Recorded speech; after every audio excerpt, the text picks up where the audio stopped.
Bonjour à tous, bienvenue sur les entretiens inspirants. Aujourd'hui, c'est un grand honneur pour moi d'avoir un invité de renommée internationale. Certains qui vont nous regarder vous ont déjà reconnu au premier coup d'œil, mais pour ceux qui n'ont pas eu la chance de vous rencontrer, je vous laisse vous présenter, docteur Bricot. Voilà, ben, je suis le docteur Bernard Bricot, chirurgien orthopédiste de formation et posturologue de conviction. Je travaille sur l'équilibre postural depuis mes études et je continue toujours, j'ai arrêté la chirurgie et je continue toujours la posturologie. Voilà.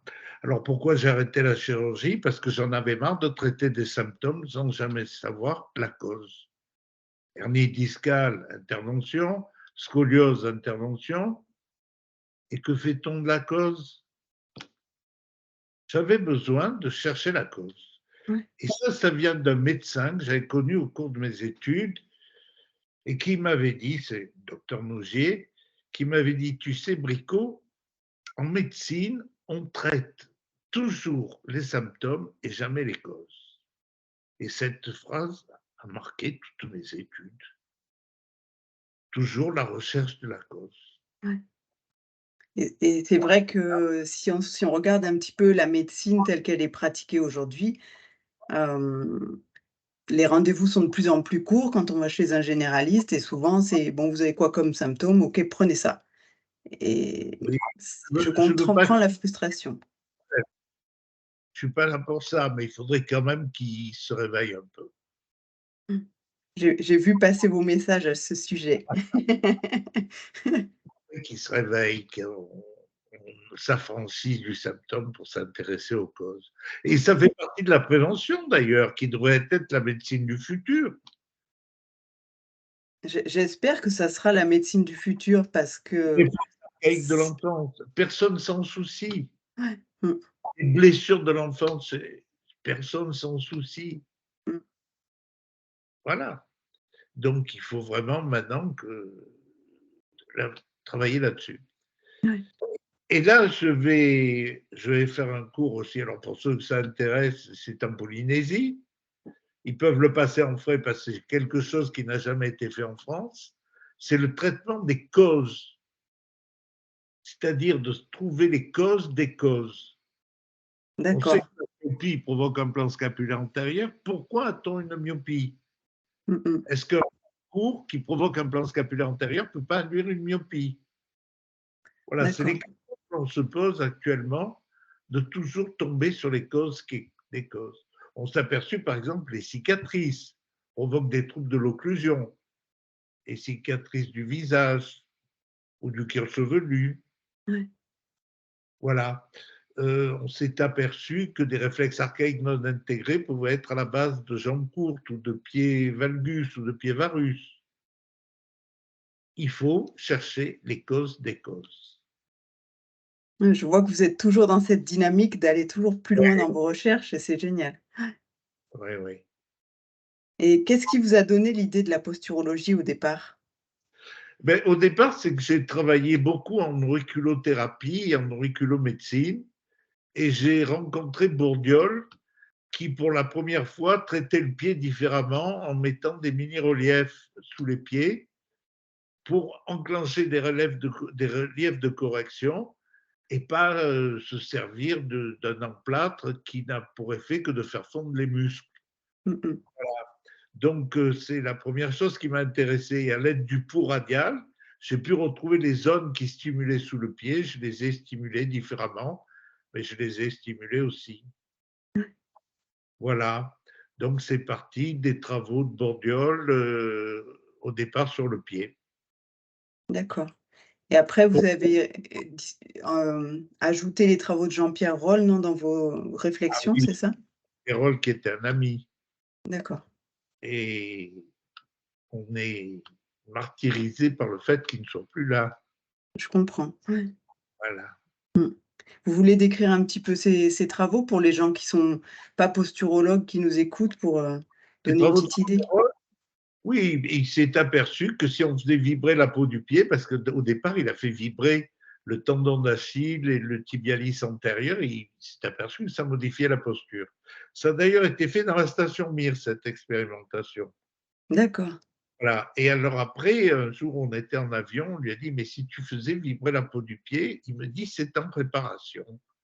Et quelque temps après, il a sorti des vibrations sur la peau du pied où 90 Hz modifie complètement sur certaines zones. 90 Hz sous le talon provoque un plan scapulaire antérieur, 90 Hz sous l'avant-pied, un plan scapulaire postérieur. Voilà. Donc, et puis il y a un double point central qui est rééquilibrateur sur tous les autres. Donc, le but, c'est de stimuler ce double point central à l'aide d'une fréquence. Alors pourquoi? Parce que le pied, c'est l'adaptateur terminal de la posture. Donc, quand vous avez un déséquilibre postural, le pied intervient toujours. Il s'adapte et se fixe. Et quand on dit le pied se fixe, en fait, c'est les fascias du membre inférieur et du pied qui se fixent. Tous les fascias s'adaptent. Ouais. Et les fascias fixent les pathologies.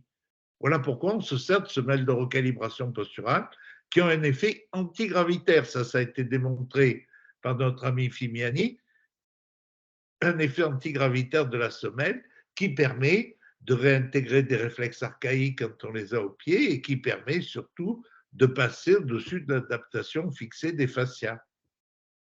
Et quand on porte les semelles, quand on les met au pied pour la première fois, on le ressent vraiment. Ah oui, Ce Le fait que le fascia se détende, oui, pour parler de mon expérience personnelle, quand j'ai reçu mes semelles, j'avais un point au niveau du fessier. J'ai mis les semelles, le point a disparu immédiatement et j'ai plein de clients à qui j'ai fait, faire l'expérience et qui m'ont oui. dit: «Ah mais c'est génial, ça me soulage instantanément». Nos patients nous le disent, hein, très Mmh. souvent, on va transformer la vie. Ouais. Et le bouche-oreille fait le reste. Mmh mh. Voilà. Alors, mais on a des expérimentations sur tout ça, hein. Dans mon dernier livre, vous avez à la fin toutes les expérimentations qui ont été faites par nous, mais il y en a aussi qui ont été faites par d'autres, et notamment Je le montre pour ceux qui seraient intéressés. par Fimiani, voilà, notre ami italien qui est le vice-président du CUS Italia. Oui, en tout cas, c'est sûr que ça change des vies et est-ce que vous l'avez su tout de suite que ce protocole allait changer des vies ou c'est plus, une intuition que vous avez suivie et que vous avez pu étayer après avec des données cliniques? Oui, au départ, c'était une intuition basée sur les travaux de Bourdiol, sur les travaux de Jean-Pierre Roll, sur les travaux des uns et des autres. Et puis petit à petit, on s'est aperçu, par exemple, l'effet antigravitaire de la semelle, c'est par hasard parce que Fimiani faisait toujours les photos du même endroit, le patient était toujours placé au même endroit et l'appareil photo toujours au même endroit. Un jour, il me téléphone, il me dit la posturo, ça fait grandir. Je dis oui. Et il me dit non, ça fait grandir. Alors, j'ai été étonné. Et puis, il est venu me voir à Rome avec des photos à 3 mois d'intervalle, 6 mois d'intervalle de tous ses patients. Et on arrive à prendre 15 centimètres. Ah En quand fait, ce même. qui grandit, c'est qu'il se déroule. Ouais. Par contre, chez l'enfant, ça provoque une poussée de croissance. Chez l'enfant, très souvent, la mise en place des semelles de reprogrammation provoque une poussée de croissance.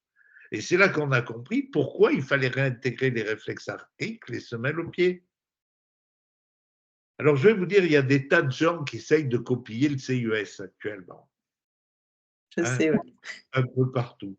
Ça nous fait rire. Il y en a même un qui emploie mes expressions. Quand je dis je suis chirurgien orthopédiste de formation et posturologue de conviction, il y en a un qui l'a écrit sur son site. C'est preuve que vous êtes inspirant, vous voyez? Bah, déjà, ça me fait plaisir. Quand Bon, j'ai rien quand on est dit. copié, c'est qu'on est bon, hein? Oui. En Italie, je suis copié, l'argamanu. Les dessins qui apparaissent et qui sont attribués à un autre. Heureusement que j'ai le copyright de tout. Mmh mh. Voilà. Enfin, le principal, c'est que ça serve pour les patients. C'est le but. Ouais. Voilà, moi, si je suis copié, c'est pas grave si ça peut faire du bien aux gens. Là où je suis moins content, c'est quand on copie mal. Je Voilà. comprends. Ouais, parce que ça c'est contre-productif, quoi. Mmh. Alors quand je trouve des semelles qui sont soi-disant les miennes et où il y a une pièce de 2 € au milieu, effectivement, Ça doit être un peu moins efficace quand même. Je encore que connais pas c'est la fréquence de vibration de la pièce de 2 € mais je suis pas sûre que ça soit 90 hertz. voilà, voilà, mais donc tout ça, il faut rester méthodique. On a un protocole qui est très cohérent là, Ouais. actuellement.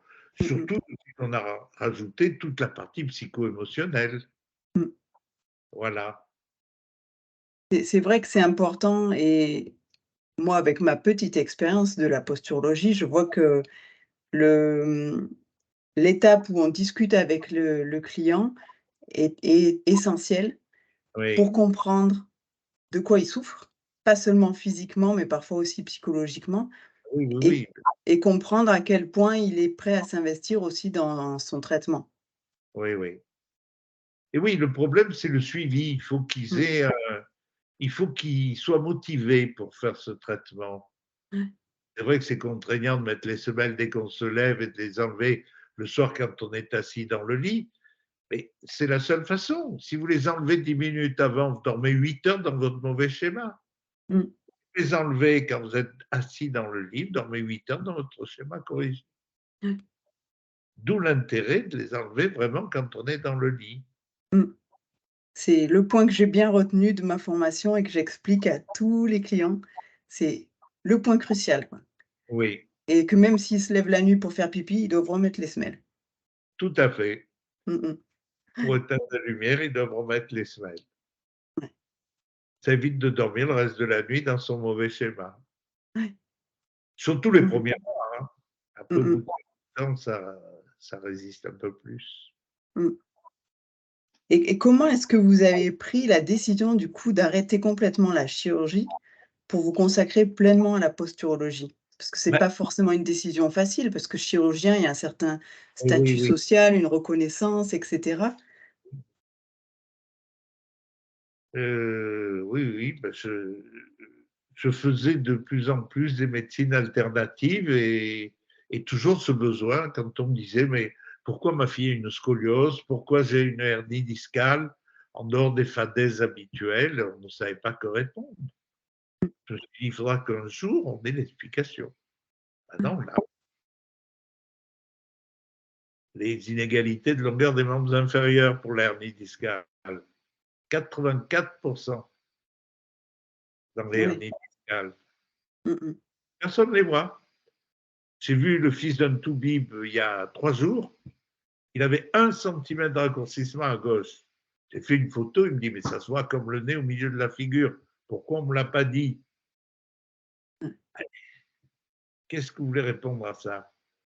Il dit: «Ben, ils n'ont pas l'habitude de regarder. Ils considèrent que jusqu'à 3 centimètres, c'est physiologique». Vous vous rendez compte, 3 3 centimètres? centimètres, c'est énorme quand même. C'est une horreur. Quand je pense que des fois on corrige au millimètre près, pour nous, c'est dramatique. Ouais. Et quand vous utilisez la semelle de reprogrammation, vous n'avez que les vraies jambes courtes, pas les fausses. Mmh Et mh. il faut utiliser la bonne semelle. Ouais. Voilà. Et c'est étonnant qu'il y ait pas cette conscience-là au niveau de la médecine, parce que je pense à d'autres disciplines qui n'ont rien à voir comme le sport. Moi, j'ai fait Oui. beaucoup de vélo de route, quand j'étais un petit peu plus jeune et on sait que le réglage d'un vélo au millimètre près, il peut faire très mal Et oui. et alors, bah, le réglage de ses jambes, c'est pareil, quoi. J'ai suivi pendant quelques années un champion du monde de vélo et puis il a été obligé de s'arrêter. Il avait 1 centimètre de raccourcissement et on n'arrivait pas à l'équilibrer sur la pédale correctement. Mmh mh. Où il était en bas, où il était en haut, et c'était pas tout à fait pareil. Ouais, Voilà. Enfin, il a été champion du monde quand même. quand même, ouais. Après, on peut se imaginer qu'est-ce qu'il aurait pu faire si vous avez rencontré plus tôt? Ouais, Ouais, bon, on saura jamais. on ne saura jamais.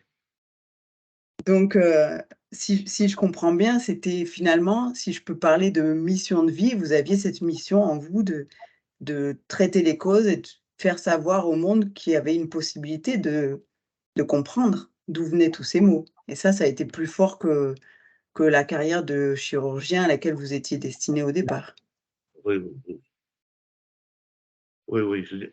J'ai discuté un jour avec un médecin qui me disait: «Mais vous faites de l'acupuncture?» Je lui dis: «Oui». «Et de l'auriculothérapie?» Il dit: «Oui». Il dit: «Mais comment se fait-il? La chirurgie, c'est là, l'acupuncture, c'est là. Ouais. Comment vous voulez discuter avec des gens qui pensent ça?» Mmh. Chacun est bon dans ce qu'il fait et chacun doit être au niveau le plus haut de ce qu'il fait.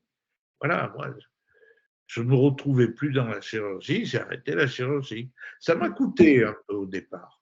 Mmh mh.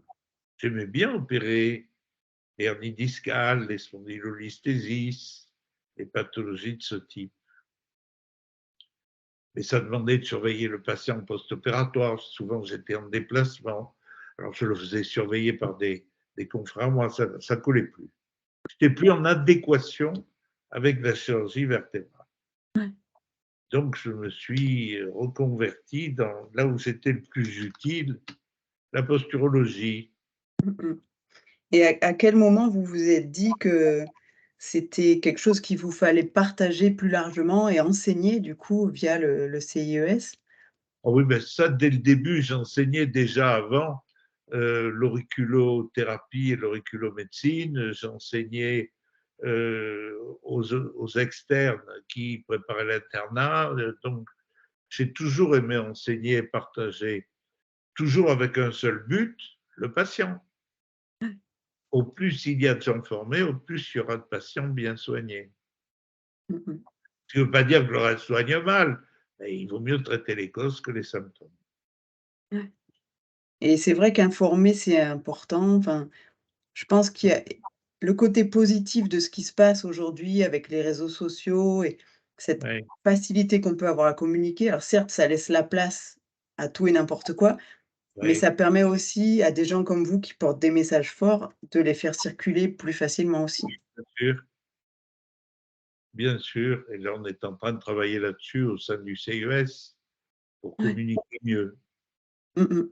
Voilà, et J'ai puis vu et le vôtre est intéressant parce qu'effectivement, ça précise bien les choses. mmh mh. Mais je pense qu'on Voilà, est une bonne équipe, entre guillemets «autour de vous», des gens qui se sont formés au CIES, qui se sont formés aussi avec Mathieu Boulet et qui ont à cœur de communiquer oui, sur cette j'ai de traiter les bons causes élèves. effectivement. Ouais. Mathieu Boulet a été mon premier élève au Canada, Mmh mh. voilà, à l'époque. Ouais. On va de l'avant, toujours, Ouais, c'est bien. c'est ce qu'il faut. Mmh. Toujours pour le plus grand bien des patients. Ouais. Et c'est voilà, c'est cette inspiration-là que j'avais envie de partager aujourd'hui, grâce à vous, donc merci beaucoup pour ça. Je Si vous en prie. j'ai une dernière petite question, c'est Allez-y. la question subsidiaire. Donc vous inspirez beaucoup de monde, j'en fais partie, mais voilà, Mathieu Boulet et plein d'autres personnes. Et vous, qui est-ce qui vous inspire? Eh bien, mes maîtres, ceux qui sont passés avant moi, le docteur Nogier, par exemple, qui est Ouais, le père de l'auriculo, voilà, et puis j'avais mon professeur de chirurgie vertébrale, le professeur Louis, et le professeur Grégoire, qui m'a laissé travailler à l'hôpital d'Aubagne. Je pouvais faire à la fois de la posturo, de l'auriculo et de la chirurgie. Voilà. merci beaucoup. Je Peut-être vois un pourquoi on y est. un dernier mot peut-être pour, informer qu'il y a des formations au sein du CIES Voilà. qu'on peut retrouver sur le site web? Voilà, et j'ai des élèves brillants qui font les premiers niveaux et moi je viens toujours pour les seconds. Ouais, Donc il n'y a pas de problème. Il va y en avoir bientôt un troisième dans l'année prochaine. d'accord. Donc tout ça pour que les anciens reviennent aussi parmi nous.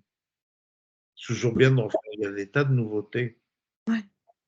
Oui, j'ai vu qu'il y avait les TP aussi et bah, moi je pense y participer à titre personnel parce que c'est toujours intéressant de pratiquer avec quelqu'un, qui maîtrisent beaucoup mieux le protocole que soi-même, donc très bonne initiative. Très bien, ben, écoutez, je vous remercie pour cette petite émission qui Merci beaucoup à vous.